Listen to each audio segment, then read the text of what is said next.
There is a much ado about the current economic situation in Georgia. Some critics say that there is an economic stagnation and slowdown. On the other hand, the others say that there is nothing to be afraid of. Let us talk about these issues with Mr. Fadi Asloui, the President of International Chamber of Commerce. Mr. Fadi, it's an honor for me to be working with you as a young journalist. And here goes the first question. How would you evaluate the economic situation of Georgia? What do you think? Is there an economic stagnation?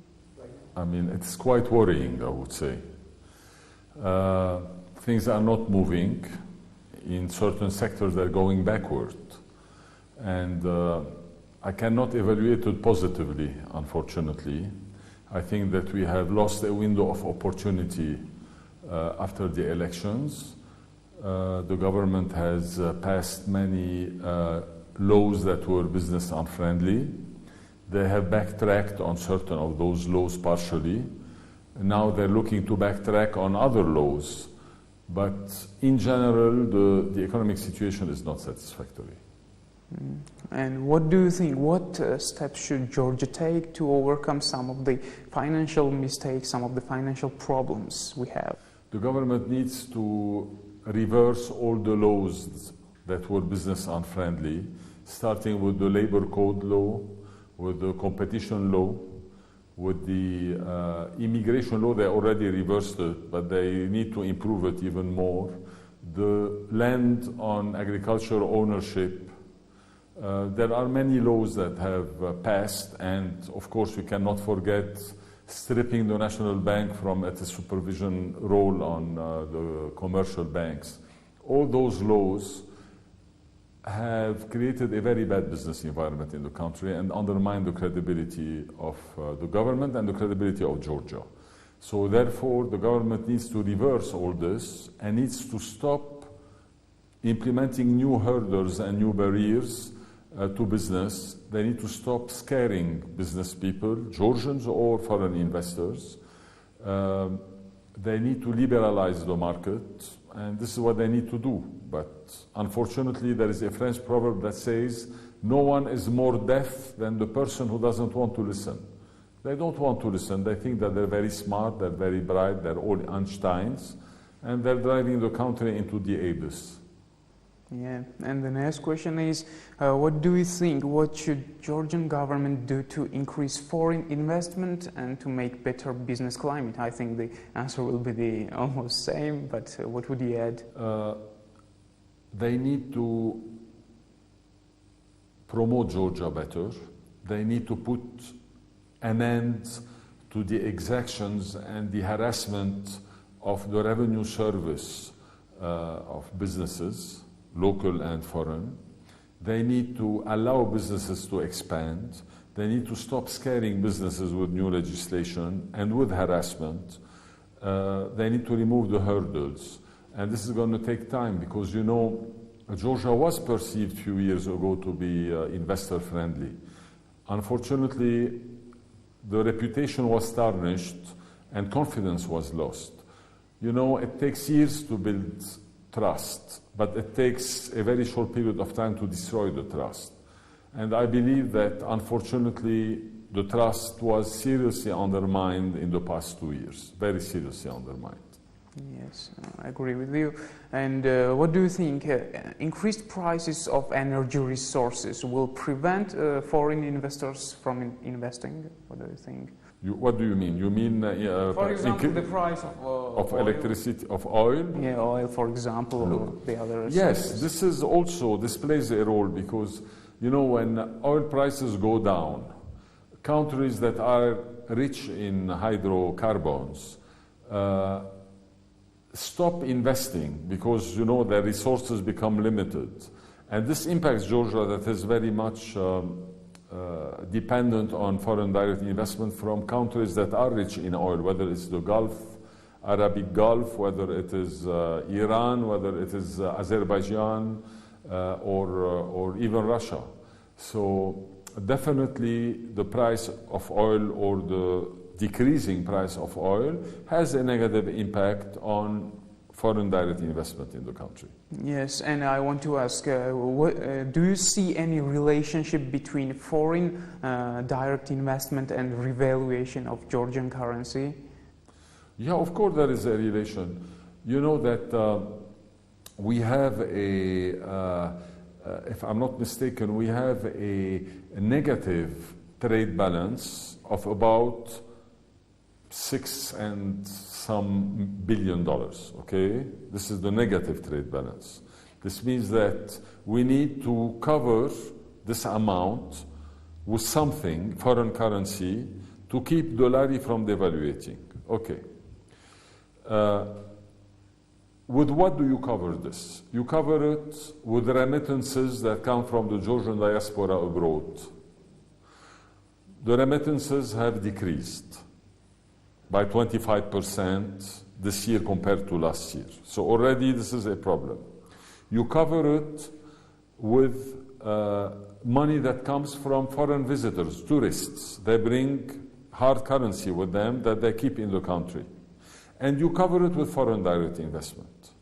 Now, foreign direct investment and foreign remittances have decreased this year compared to last year. I'm not sure yet because I haven't seen the figures about tourism, but I don't think that there is an increase. In the best case scenarios, we should be very close to what we had. So definitely, when there is no foreign direct investment coming, not enough foreign direct investment, it affects the currency. And that's why the lari is devaluating. And it will devaluate, in my opinion, more in October, November, December also. This is when there will be a real lack of foreign direct investment and of foreign currency in the country. Yes, you often talk about the tourist and investment inflow regulations, simplifying tourist and investment inflow regulations. And has anything changed about it? When they reversed the law on immigration 2 months ago, this was a good step. But already they had upset many people. And you know, tourists are consumers. They go to the place that offers the best deal, the most facilities, the easiest way. And when you create unnecessary complications to tourists, they will go to other destinations. Georgia is not the center of the universe. There are other competing countries that have a better level of service than Georgia for tourists, that are cheaper than Georgia for tourists. Okay? Maybe they're not as interesting from the cultural point of view and from the scenery point of view, but they have other advantages. So that's why the government really needs to facilitate the inflow of visitors here through proper legislation. Yes, I agree with you. I do remember your statement about the Georgian Revenue Service. What do you think? Do they still make things difficult for Georgian companies? Of course, not only for Georgian companies, for any company operating here, whether it's Georgian or foreign company. We believe that the Georgian Revenue Service is the #1 impediment to doing business in Georgia. They are the #1 obstacle. And they have gained Georgia over the years, since 18, 20 years, a terrible reputation within the spheres of foreign investors. Anyone who tries Georgia doesn't want to expand the business or even stay in the country. And all this is due to the harassment, mainly, of the Revenue Service. They are penny wise and pound foolish. They want to take 100 lari from your pocket today, even if they will lose 1 million lari in the future. They don't care about the future. They want today. And this is the mentality that is destroying the country. And the Revenue Service is the biggest impediment to business in Georgia, in our opinion. I mean, they really need to be, the whole approach needs to be changed. I mean, it's a terrible thing, terrible. You have no idea how bad it is. And very recently, I mean, because you're asking me if they're still continuing like this. Yes, they are. They fined one of the oil importing companies, you know, those gas stations, 40 million laris, based on nothing, on absolutely total bullshit. So, I mean, what can I tell you? How do you want the country to move forward when things like this happen? Yes. So the approach has to be changed. Absolutely. Now let's talk about the prognosticated economic growth rate that is 5%. Yeah. What do you think? Is this realistic evaluation? It's not 5%, it is 2%. I mean, finally the government realized that it will not exceed 2% and they fixed it at 2%. Even 2%. What do you think? Is this realistic? It is possible. You know, Georgia is such a small economy that, but 2% for an emerging market is nothing. To grow, you need minimum 10%. And to give you an idea, with 2% economic growth, yearly economic growth, Georgia needs 50 years to reach the level of Turkey or Romania today, 100 years to reach the level of Cyprus, and 125 years to reach the level of Germany, France, or the UK. So this gives you an idea, when you speak of a 2% growth, how irrelevant it is and how bad it is.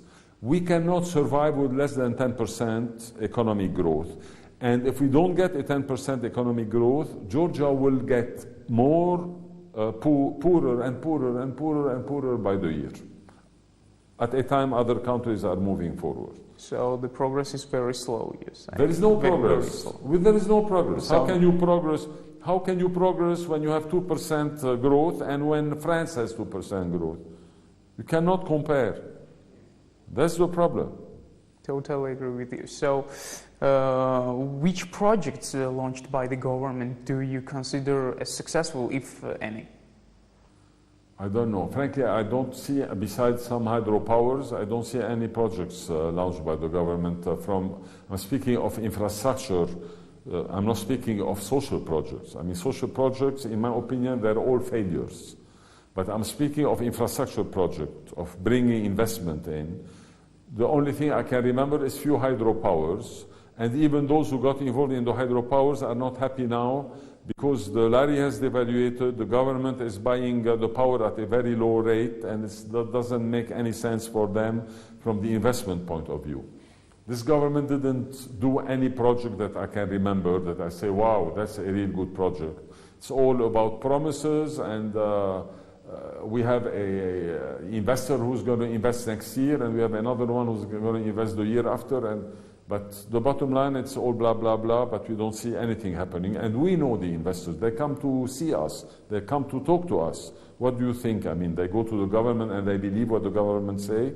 They come to us, they go to their embassy, they double-check everything.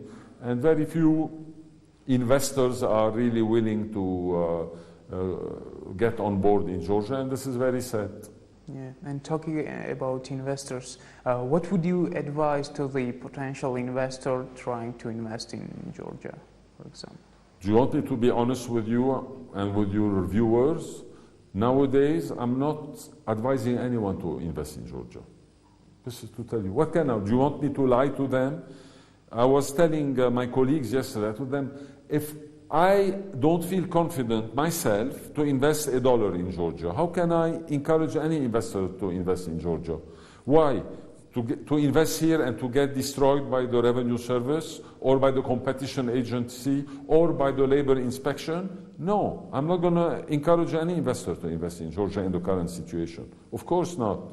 And that's why I don't speak to delegations who come from abroad, because I cannot lie to them. I refuse systematically to attend those big seminars or big conferences and to speak, because I cannot lie to people. I cannot lure them. I would be a criminal to tell them, come put your money in Georgia, and then they're screwed by the authorities. I'm not going to do this.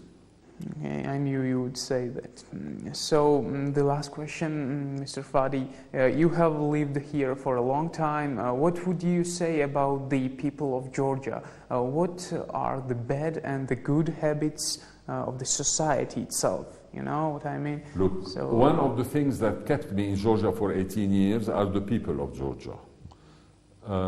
They are warm, hospitable, they have humor, they're philosophical, and they're very Mediterranean in their way of thinking, which is something I like, being myself a Mediterranean.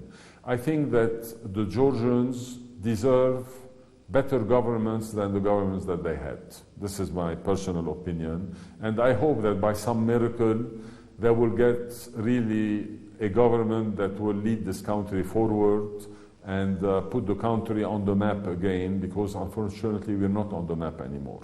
Yes, and what would you recommend to change? For example, which bad habits do we have to, to... Look, first of all, I have big admiration for the Georgian ladies, because I think that they're very hardworking, they're very committed, and they're very dependable. I would like Georgian men, some of them, because some others are really very hardworking, and I highly admire them. But many of the Georgian men needs to learn from their wives, their mothers, and their daughters how to work. Yeah, I agree with you. It was an honor for me to be working with you. Thank you. Great pleasure. Thank you very much.